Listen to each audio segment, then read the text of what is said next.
Petrol के अंदर ये नुकसान कर रहे हैं, डीजल में ये नुकसान कर रहे हैं। आईएमएफ को इन्होंने कहा है, अब मैं आपको ये बता दूं कि क्या इन्होंने आईएमएफ को कहा है। आईएमएफ को कहा था कि हम नुकसान नहीं करेंगे डीजल पे। डीजल पे आप इस वक्त 70 रुपए नुकसान कर रहे हैं 1 लीटर पे, लेकिन आईएमएफ को ये कह के गए थे कि हम ना सिर्फ नुकसान नहीं करेंगे बल्कि इसके ऊपर 30 रुपए की लेवी लगाएंगे और 17% सेल टैक्स लगाएंगे, जिसका मतलब है कि तकरीबन यहां से आईएमएफ को बकौल पीटीआई के जो वादे करे हुए, और ये दस्तावेजात हैं इसकी, जो पीटीआई ने वादे करें, माहदे करें, उसके हिसाब से यहां से डीजल को 150 रुपया महंगा होना चाहिए। जो आज 145 रुपए का है उसको 295 रुपए का होना चाहिए। ये वादा वहीद खान साहब करके गए हैं। ये नहीं बताते कौम को कि ये कौन सा वादा करके गए हैं। जो शहबाज शरीफ ने रजिस्ट करा है और रजिस्ट करेगा इंशाअल्लाह। इन्होंने वादा किया आईएमएफ से कि पेट्रोल की कीमतों में यहां से 30 रुपए नुकसान खत्म करेंगे, फिर 30 रुपए लेवी लगाएंगे और उसके ऊपर 17% टैक्स लगाएंगे, तकरीबन 90 रुपए बढ़ाएंगे। ये भी शहबाज शरीफ ने रजिस्ट किया है और इंशाल्लाह रजिस्ट करेंगे। नुकसान की और बात है, लेकिन इन्होंने ना सिर्फ नुकसान करा वायदा अपनी हुकूमत बचाने के लिए, लेकिन उनको जाके वायदा किया, उनको जाके मुआहदा किया कि हम उसके ऊपर 30 रुपए टैक्स लगाएंगे और 17% सेल टैक्स लगाएंगे। यहां कोई और बात करते हैं, वहां कोई और बात करते हैं, दोगली जबान में बात करते हैं। और उसके बाद अब पाकिस्तान भर में जा रहे हैं, तो मुझे बताएं कि खान साहब आपने कितने नए बिजली घर लगाए। क्या ये बात दुरुस्त नहीं है कि 7,500 मेगावाट बिजली बंद थी पाकिस्तान भर में? क्या ये बात दुरुस्त नहीं है कि 5,500 मेगावाट बिजली इसलिए बंद थी कि उनके पास ईंधन नहीं था, उनके पास फर्नेस ऑयल नहीं था या गैस नहीं थी? क्या ये बात दुरुस्त नहीं है कि 2,000 मेगावाट इसलिए बंद था नए प्लांट्स का कि जिनके ऊपर आपने मेंटेनेंस नहीं करवाई, जिनके ऊपर आपके पास पुर्जे नहीं थे, क्योंकि आपने उनको वक्त पे पैसे फराहम नहीं करे, आपने उनकी वक्त पे स्केजुलिंग नहीं करी? क्या ये बात दुरुस्त नहीं है कि जब से शहबाज शरीफ आए और खुर्रम दस्तगीर ने आते ही चंद दिनों के अंदर अल्लाह की मेहरबानी से ईद पे लोड शेडिंग खत्म की है? क्या ये बात दुरुस्त नहीं है कि जब आदमी करना चाहता है तो ये कर सकता है, लेकिन आप करना नहीं चाहते थे, इसलिए पूरे पाकिस्तान के अंदर आपने 6-6, 8-8 घंटे लोड शेडिंग छोड़ के गए, उस पाकिस्तान में जहां पे मोहम्मद नवाज शरीफ ने पाकिस्तान भर में प्लांट्स लगा दिए थे बिजली के, और कोई प्लांट्स में कमी नहीं थी। बिजली बनाने के पाकिस्तान के पास सलाहियत थी।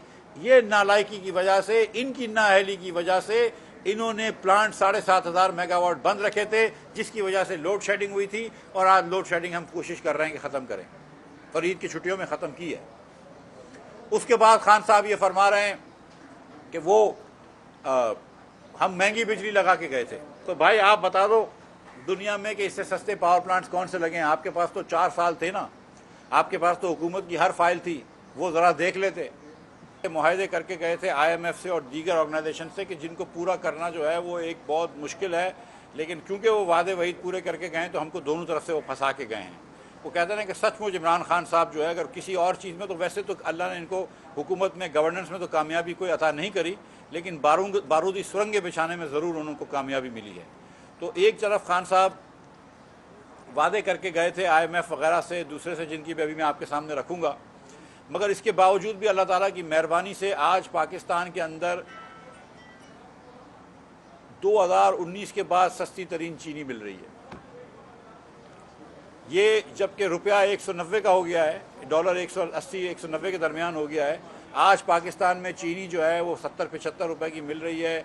ये अल्लाह ताला की मेहरबानी से शहबाज शरीफ इफेक्ट आया कि 2019 के बाद से, इमरान खान की हुकूमत के दौरान के बाद से आज पाकिस्तान में सस्ती तरीन चीनी, और उसके अंदर यूटिलिटी सोर्स कॉरपोरेशन मजीद 70 रुपए से कम की चीनी आपको रिटेल पे बेच रहा है, जो कि 85 रुपए की होती थी और ये 80 रुपए की बेच रहे थे। हमने आके वो 70 की कराई। आटे का जो है 20 किलो का पैकेट, 20 किलो की थैली जो है वो अब 800 रुपये में मिल रही है, 10 किलो की 400 रुपये में मिल रही है, और ये 10 किलो की 550 रुपये में थी, 20 किलो की 1100 रुपये में थी। 1100 से कम करके आटा 800 पे लेकर आएँ, ये क्रेडिट भी अल्लाह ताला की मेहरबानी से इस हुकूमत को और शहबाज शरीफ को जाता है। तो हमने आटे की कीमतों में कमी करी है, जो कि लोगों की सबसे ज़्यादा बुनियादी ज़रूरत है। हमने चीन की कीमत में कमी करी है, और ये मैं आपको बताता चलूँ कि घी, और मैं जानता हूँ कि पूरी दुनिया बहुत ज़्यादा महंगा हो चुका है, होशरुबा महंगाई हो गई है, और 450 पौने रुपये किलो तक घी मिल रहा था, वो इस वक्त यूटिलिटी स्टोर कॉरपोरेशन में 210 रुपए को डिस्काउंट दिया है और मेरे ख्याल से 260 रुपए का मिल रहा है, अगर मैं नंबर सही बोल रहा हूँ तो। लेकिन ये मुझे पता है कि 200 रुपए से ऊपर का डिस्काउंट दिया गया है घी के ऊपर। और आज जो शख्स, मैं जानता हूँ कि यूटिलिटी स्टोर्स कॉर्पोरेशन की दुकानें पूरे पाकिस्तान को कवर नहीं करती हैं, लेकिन जो शख्स वो पैसे बचाना चाहता है वो यूटिलिटी स्टोर्स कॉर्पोरेशन जाकर 1 किलो घी पे 210 रुपए किलो बचा सकता है। तो ये भी शहबाज शरीफ की हुकूमत ने किया है। खान साहब पाकिस्तान की तारीख की तेज़ तरीन महंगाई छोड़ के गए, और वो महंगाई की वजह ये थी कि पाकिस्तान की तारीख के महंगे तरीन इन्होंने डेफिसिट्स किए, बजट के खसारे पाकिस्तान की तारीख के सबसे तेज़ तरीन करे, सूद बढ़ाई और पाकिस्तान के तारीख के सबसे ज़्यादा कर्ज लिए। 18,000 अरब रुपए से ज़्यादा इन्होंने, सॉरी माफ़ कीजिए, 20,000 अरब से ज़्यादा कर्ज इन्होंने पौने 4 साल में लिया है, जो कि 80% कर्ज है वो जो 71 साल में पहले लिया गया था। तो ये खान साहब जो कि इस मुल्क को 80% से ज़्यादा मखरूज छोड़ के गए हैं, जिन्होंने बजट के खसारे में रिकॉर्ड किया है, जिन्होंने इन्फ्लेशन में, महंगाई में रिकॉर्ड किया है, जिन्होंने, मुझे बड़े अफसोस के साथ कहना पड़ता है कि करप्शन के भी रिकॉर्ड किए हैं।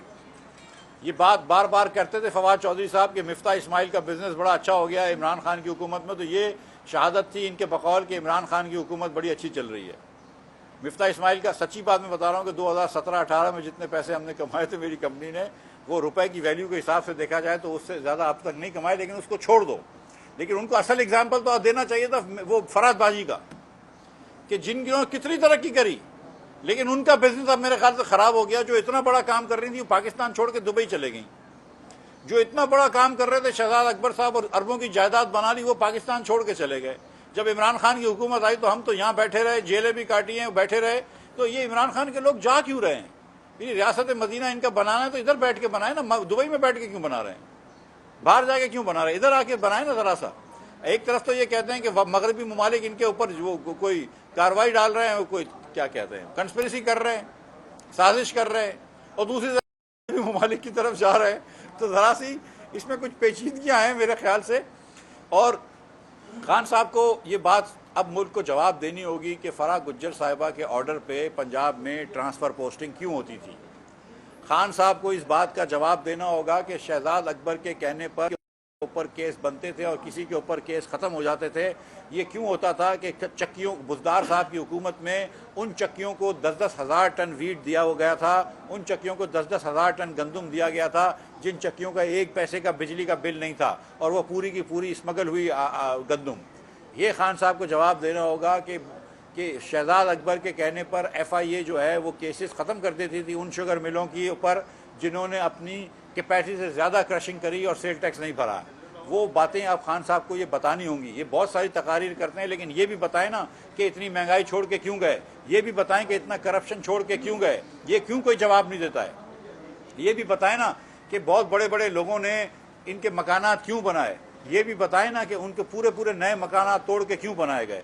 ये भी बताएं ना कि जहाँ पे 37 स्टूडेंट पढ़ते हैं उसको 108 करोड़ रुपए का चंदा किसी ने क्यों दिया, और वो 108 करोड़ रुपए का चंदा दिया उसको कितनी मरतबा आपने ECL से एग्जाम्पशन दी है, और उसको आपने सुप्रीम कोर्ट में कितनी मराद दिलाई गई हैं। ये भी सारी बातें बताएं। तो ये सारी बातें अब इंशाअल्लाह ताला निकलेंगी। खान साहब जितनी भी फरार कोशिश करें ये बातें तो अब होंगी। जो मुल्क का ये हाल छोड़ के गए हैं, सऊदी अरब के शाह ने बहुत ज़्यादा इज्जत दी हमको, और अल्लाह ताला का हम पे खुसूसी करम भी हुआ कि रोज़ा पाक सल्लल्लाहु अलैहि वसल्लम भी हमारे लिए खोला गया, उसके अंदर भी हाज़िरी देने की इजाज़त मिली, और काबतुल्लाह भी हमारे लिए खोला गया। और इससे बड़ी सादत किसी मुसलमान के लिए क्या हो सकती है। और उम्रे की सादत हुई, और मस्जिद नबवी के अंदर जिसके जाने के लिए लोग ज़िंदगी भर पैसे जमा करते हैं और मस्जिद नबवी जाते हैं, मस्जिद नबवी में उनके लोगों ने आकर मुनज़्ज़म तरीके से गालियाँ दी गई। मेरी छोटी बहन मरियम को गालियाँ दी गई, नाजेबा अल्फाज इस्तेमाल करी गई। शाहजहान बुख्ती साहब के बाल खींचे गए, उनको मारने की कोशिश करी गई। ये तालीम दी है आपने अपने लोगों को। वो लंदन से आए थे ये करने के लिए, और फिर एक दिन पहले भाग गए कि पकड़ ना ले उनको, और फिर आप झूठ बोल रहे हैं कि कोई बोल रहा है 1600 लोग पकड़े गए, कोई बोल रहा है कितने लोग पकड़े गए। तो खुदा खौफी करो यार, अगर आप नबी पाक सल्लल्लाहु अलैहि वसल्लम की मस्जिद में जाके ये हरकत करते हो तो फिर इससे ज़्यादा मुक़द्दस मकाम और क्या है। मुझे पता है इससे ज़्यादा मुक़द्दस, लेकिन इज़्ज़त देने वाला अल्लाह है। अल्लाह ताला ने हमारे लिए वो रोज़ा पाक का दरवाज़ा खुलवाया, अल्लाह ताला ने हमारे लिए काबे का दरवाज़ा खुलवाया। और उसके बाद बड़े अच्छे मुज़ाकरात हुए। शहबाज शरीफ साहब वहाँ से चले गए, लेकिन मुझे उन्होंने हुक्म दिया कि मैं एक दिन और रुक जाऊँ। और जब मैं एक दिन और रुका तो मेरी मुलाकात, मैं रियाद चला गया था और रियाद में मेरी फिर मुलाकात हुई उनके वज़ीर ख़जाना से, और हमने जो टेक्निकल लेवल डिस्कशंस थी पाकिस्तान के बारे में उस पर शुरू कर दी, उसका आगाज़ कर दिया, जिसके अंदर हमने इनसे गुजारिश करी है कि जो पैसे उनके ड्यू थे वो पैसे उसको जो इस साल हमें को वापस करने थे उसको इस साल वापस ना मांगें। उन्होंने इस पर फेवरेबल इम्प्रेशन दिया है मुझे, और मुझे यकीन है कि कुछ दिनों में वो चीज़ हो जाएगी। इसी तरह हमने इनसे कहा है कि क्योंकि पेट्रोल महंगा हो गया तो उसकी लिमिट के अंदर इजाफा कर दें, उस पर भी इंशाअल्लाह ताला बेहतर फैसला आएगा। और दीगर कुछ चीज़ें जो सच्ची बात मैं आपको बता रहा हूँ कि जो मैंने कहीं भी नहीं थी, उन्होंने ख़ुद भी एक आध चीज़ ऑफ़र करी है जो मैंने नहीं कही थी। तो अल्लाह ताला ने बड़ी इज़्ज़त रखी है इंशाअल्लाह ताला। और मैं कुछ जल्दबाज़ बात नहीं करना चाह रहा हूँ, क्योंकि कुछ दिनों में IMF का डेलीगेशन भी आ रहा है, तो इसके साथ ही हम सब चीज़ें इकट्ठी इंशाअल्लाह अनाउंस करेंगे। मैं आपको ये भी बता दूँ कि कल ईद के दिन शहबाज साहब जब वहाँ से निकले मक्के शरीफ से, तो रास्ते में वो रुक गए थे अबू धाबी, और वहाँ पे शेख मोहम्मद बिन ज़ायद से मुलाकात हुई जो इनके वली अहद हैं, और उन्होंने बड़ी इज़्ज़त दी और बहुत ही अच्छा इनको वेलकम किया। और शहबाज साहब के रिक्वेस्ट पे उन्होंने कहा कि फ़ौरन डेलीगेशन भेजें, तो उन्होंने उनकी बातचीत और हमारी ईद के दिन भेज दिया। तो कल भी हम लाहौर गए थे, मुझे भी शहबाज साहब ने लाहौर बुलाया था और हमने मीटिंग करी उनसे, और मज़ीद पाकिस्तान के अंदर सरमायाकारी की बात हुई, दीगर मदद की बात हुई। तो मैं वली अहद साहब का भी शुक्रिया अदा करता हूँ और उनके डेलीगेशन का जो यहाँ पे तशरीफ़ लाए थे, वो कल के उनसे मीटिंग हुई है। तो हमको अल्लाह ताला की मेहरबानी से बड़ा फेवरेबल रिस्पांस मिल रहा है।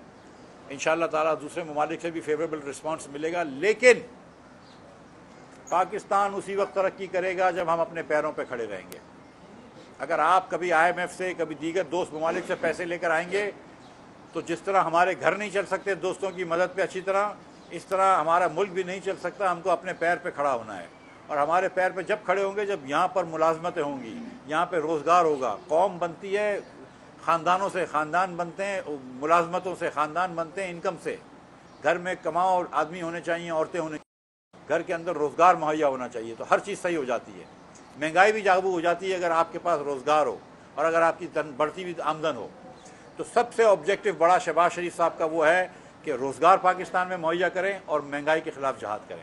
और मैंने आपको शुरू में बताई थी ये बात कि चीनी भी आज सस्ती कर दी है शहबाज शरीफ ने, और पाकिस्तान में 2019 के बाद सबसे सस्ती चीनी है। अब मुझे एक बात ये समझाइए कि 2013 से लेकर 2018 तक, जब तक नवाज शरीफ की हुकूमत थी, मुस्लिम लीग की हुकूमत थी, हमने 55 रुपये पर शुरू करी थी चीनी, हम 53 रुपये छोड़ के गए थे। चीनी इसी बैंड में चल रही थी, कभी 58 हो जाए, कभी 53 हो जाए, कभी 48 हो जाए। हम 55 से शुरू करके 53 पे छोड़ के गए। हमारे जाते ही 3 महीने बाद 70 की हो गई, फिर 80 की हो गई, फिर 110 की हो गई।